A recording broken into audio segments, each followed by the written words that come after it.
एक वक्त की बात है। बादशाह अकबर किसी एक बात को लेकर बहुत परेशान रहने लगे थे।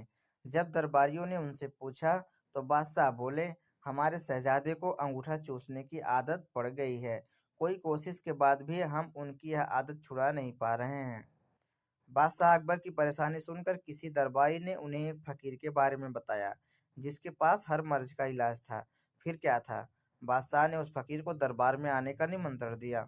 जब फकीर दरबार में आया तो बादशाह अकबर ने उन्हें अपनी परेशानी के बारे में बताया।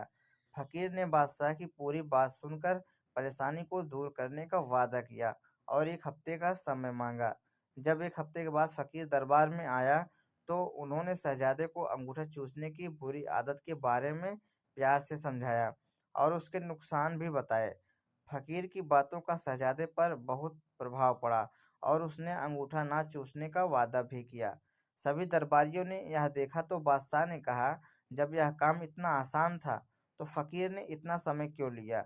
आखिर उसने क्यों दरबार का और आपका समय खराब किया?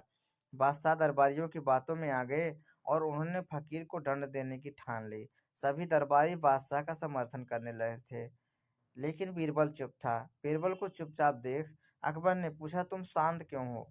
बीरबल ने कहा, जहां अपना गुस्ताखी माफ हो, लेकिन फकीर को सजा देने के स्थान पर उन्हें सम्मानित करना चाहिए और उनसे सीखना चाहिए। तब बादशाह ने गुस्से में कहा, तुम हमारे फैसले के खिलाफ जा रहे हो। आखिर तुमने ऐसा सोच भी कैसे लिया? जवाब दो। तब बीरबल ने कहा, महाराज, पिछली बार जब फकीर दरबार में आए थे तो उन्हें चूना खाने की बुरी आदत थी। आपकी बातों को सुनकर उन्हें अपनी गलती का एहसास हुआ। उन्होंने पहले अपनी इस गंदी आदत को छोड़ने का फैसला लिया, फिर शहजादे की गंदी आदत छुड़ाई। बीरबल की बात सुनकर दरबारियों और बादशाह अकबर को अपनी गलती का एहसास हुआ और सभी ने फकीर से क्षमा मांगकर उसे सम्मानित किया। तो दोस्तों, हमें इस कहानी से यही सीख मिलती है कि हमें दूसरों को सुधारने के पहले खुद को सुधारना चाहिए, इसके बाद दूसरों को ज्ञान देना चाहिए।